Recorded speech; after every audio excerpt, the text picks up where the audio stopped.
Hey everyone, Andrew here. Before we start the video, here's a disclaimer.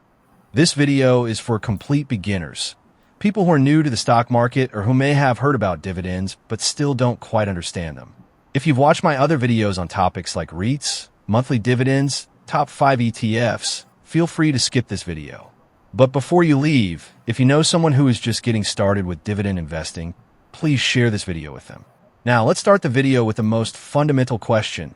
What does it mean to own a stock? When you buy a stock, you actually become an owner of that company. So if you buy one share of Apple, if you buy just one single share of Apple stock, guess what?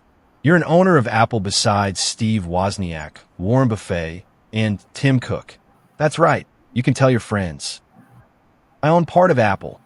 When you buy a stock, when you purchase shares, you become one of its owners. This is really important to understand to know what dividends are. So what exactly are dividends? Let's say a company like Coca-Cola is making tons of money selling sodas. If they're making a lot of money, a ton of money selling their products, and after all their expenses, operational costs, and investments into new products, if they have extra money they don't need for growing the business, they might think we should share some of this cash with our owners. That extra cash they send to you, that money they distribute to shareholders, is called a dividend. It's like if your uncle owned a small grocery store and you invested $1,000 to help him expand. The store does great and makes $100,000 in profit for the year. Your uncle doesn't need all that money to run the store, so he decides to give some back to the investors. Since you own a small piece of the store, he might send you a $50 check every 3 months. That's a dividend. Money paid to you regularly just for owning part of the business while your uncle still keeps running things and your $1,000 investment stays in the business. Now, the important question here is, how do you decide to send $50 and not $100? Meaning, how do companies figure out how much dividend to pay each person? Different companies have different numbers of shares. Some companies, they'll have 1 million shares. Others have billions. Let's say a pizza company has 100 shares in total. You own 5 shares. If the company decides to give away $200 in dividends, if they want to distribute $200 to shareholders, they'll divide $200 by 100 shares. That's $2 per share. Since you own 5 shares, you'll get $10 sent straight to your investment account. If you own 10 shares instead, you get $20. It's that simple. The more shares you own, the more dividend money you get. So, do all companies pay dividends to their shareholders? No. And this is super important to understand. Not every company gives out dividends. Some companies like Amazon keep all their money to grow bigger instead of sharing it. If you're going to invest in dividend stocks, you need to understand some key dates. When a company decides to pay dividends, there's actually a whole schedule they follow. First is the declaration date. This is when the company announces, hey everyone, we're giving out dividends. It's like when your grandma tells you she's making cookies later, she's declaring it.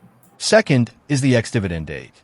This is the cutoff date you need to qualify for the upcoming dividend payment.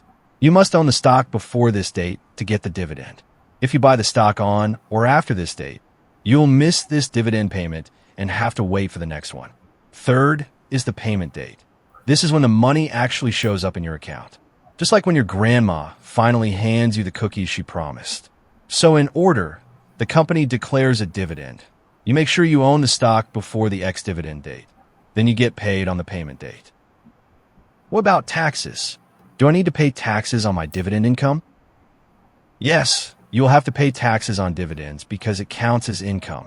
Even if you reinvest the dividends, even if you don't take the money out of your investment account, you still owe taxes on it.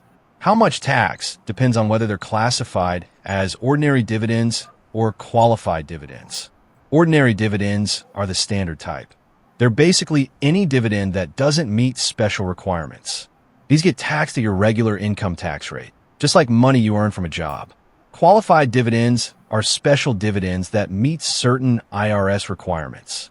These get taxed at lower rates, usually 0%, 15%, or 20% depending on your income. For your dividends to be qualified, 2 things matter. 1, the company paying the dividend must be a U.S. corporation or a qualifying foreign company. 2, You must have owned the stock for more than 60 days during a specific 121-day period around the ex-dividend date. Now that we understand what dividends are, let's talk about how to compare them between different stocks.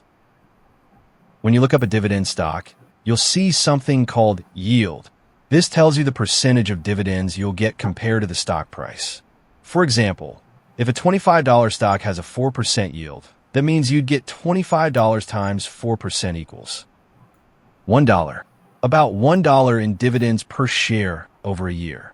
It's like a savings account. If you put $100 in a savings account with 2% interest, you'd get $2 in interest for the year. Same idea with dividends. So does that mean? The higher the dividend yield of a stock is, the safer and more lucrative it is to own it.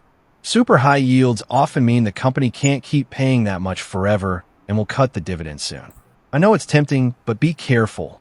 When you see crazy high yields like 20% or 30%, it's usually a warning sign, not a great opportunity. When something sounds too good to be true, it usually is. If you're planning to build a passive income source from dividends, you'll want to know how often will you actually get paid. Well, it depends on the company.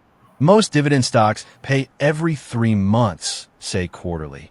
Some stocks, like REITs, real estate investment trusts, pay every month.